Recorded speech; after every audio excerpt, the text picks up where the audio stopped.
I believe in God our Father. I believe in Christ the Son.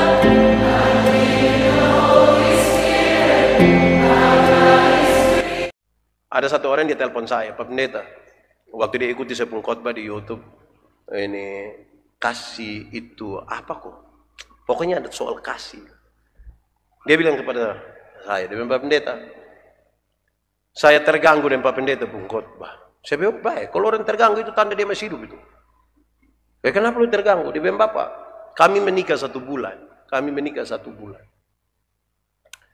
Baru menikah 1 bulan, tapi saya 2 kali ketemu saya pun istri tidur dengan laki-laki lain di kami pun kamar tidur.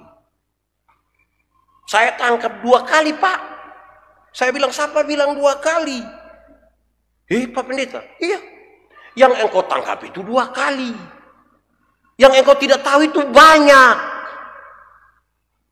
Jadi saya tanya, jadi? Dia bilang, Bapak, saya siap cerai. Kenapa harus cerai? Alkitab juga bilang begitu, Pak. Saya bilang, oke. Kalau begitu dengar saya bicara ya. Saya bicara habis, lu dia kok cerai sudah. Terus saya bilang dia, itu ayat Alkitab yang bilang, kecuali karena zina. Itu ditujukan kepada orang-orang yang tidak mau diatur. Musa bilang, Tuhan tidak menginginkan perceraian, tapi karena kamu punya kekerasan hati, saya kasih surat cerai, silakan. Dia belum bergerak. Kedua, saya bilang begini, itu ayat yang bilang kecuali karena zina itu ayat tidak bermaksud bilang begini, karena dia sudah berzina dari cari sudah.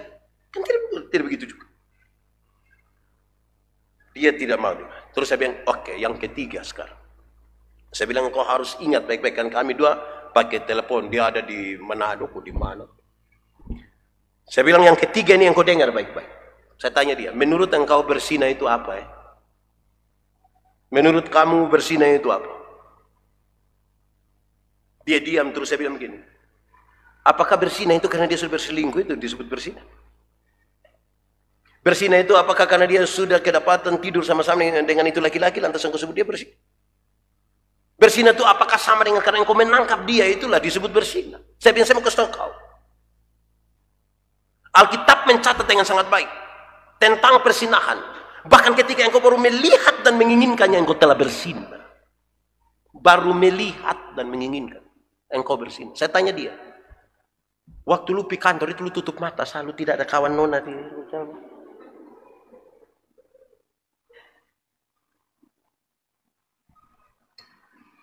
Engkau lebih tahu apa yang perlu engkau nyatakan.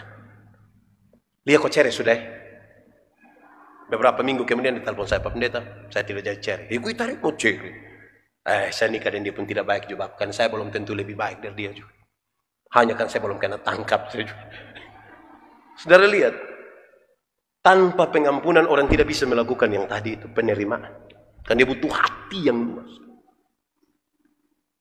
Teorinya di sini kan tadi, Tuhan sudah mengampuni kita kan. Harusnya ini orang, dia bilang kepada dia punya sahabat yang berutang kepada dia, karena saya sudah diampuni, saya akan mengampuni.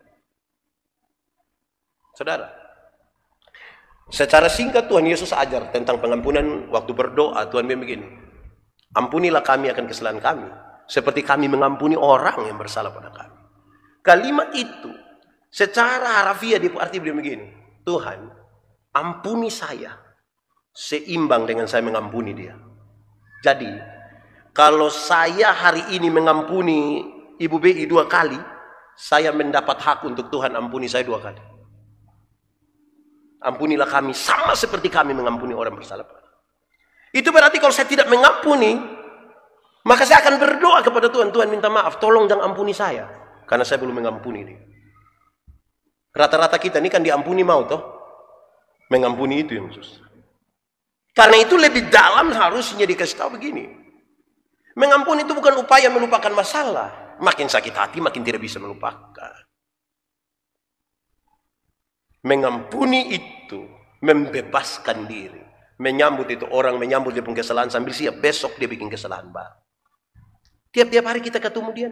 Dulu masih pacaran itu yang mau ketemu pakai mandi, pakai sisir rambut, kadang-kadang pinjam kakak dompet baju, kan itu pacaran. Siapa yang sunika bilang, mama jom buka mata, dong mandi, dong kan tidak. Bangun pita di puramu, dua berdiri semua begitu. Kita hampir pikir, hai Tuhan salah apa kalau puramu tunjuk? Sudah terima, saya sudah. Karena banyak yang berubah. Nah sekarang bayangkan, kalau pengampunan tidak dilakukan, kita ini kan dalam tanda petik kayak mut-mutan begitu. Kita ini kalau ada kayak hati baik itu bangun pagi langsung salam, selamat pagi, apa kabar, aduh anak-anak semua, bosan lihat bosan pembapa nih, aduh, itu kalau ada hati yang baik. Siapa yang tiap hari di hati baik, coba stop itu. Ini bangun pagi tak kuju anak dong pemikir mama masih sama kayak kemarin, kok anak dong bilang mama pur alis tuh, mam tuh alas lu ngein. Nah gitu bisa terluka. Karena itu kalau saya siap hati untuk pengampunan, boy. Saudara lihat ya, kita ketemu kita dan kita saja. Suami, istri, anak-anak satu bisa membuat satu terluka. Belum ketemu mama mantu. Imam mantu don juga. Ada mama mantu yang tukang pilih-pilih anak mantu. Kalau ada anak mantu kirim susu tiap bulan, nah itu anak mantu terbaik itu anak mantu paling baik. Soalnya ada di Pusala itu. Bukan kayak satu kosan pernah ada apa-apa, ada gula saya sembunyi. Ini mama mantu ini tahu dong ada karunia apa kok. Banyak anak mantu justru cocok memang dengan dia mama mantu. Tua mati mau. Bayangkan. Jadi kita kalau tidak punya hati yang kuat untuk mengampuni, bayangkan kalau tinggal sama-sama dengan mama mantu. Bikin tak salah sedikit mantu yang bosan keluar dari ini. Ini beta setengah mati, lu tanya lu pembapa so bikin beta ini. Kita mau apa? Terakhir ditanya orang lain dan nasihat kita sudah tahan. Mam tua paling lama 10 tahun. Saudara bisa bayangkan dia pun tidak enak tuh seperti apa. Jadi kalau hati tidak mengampuni itu. I believe in